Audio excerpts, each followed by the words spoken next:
It's the Ram Man. Hey guys, what's going on? In this video we have an awesome budget build. We have a Ryzen 5 2600 and GTX 1070. And the GTX 1070 is my favorite budget card. You can get a 1660 if you want a newer card. If you don't like buying used video cards and you want something that's around this price range, go with the GTX 1660. It's almost identical to a 1070. The 1070 can handle any game, 1080p, well over 60 FPS. In some games, well over 100 FPS, so you guys are going to see that in this video. It's a very respectable card. For around $800, this is a decent budget build. You'll be able to stream, multitask, anything that you guys want to do, you'll be able to do it. In my opinion, this is one of the coolest cases you can get, especially for the price, $130 for something that looks like a more expensive $300 case.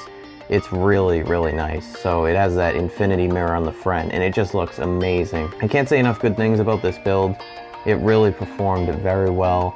Remember guys, if you want to build this PC, links are in the description below. So even though I planned this video, I didn't expect it to look this good. So I think you guys are going to be really impressed, and I hope you guys enjoy this video.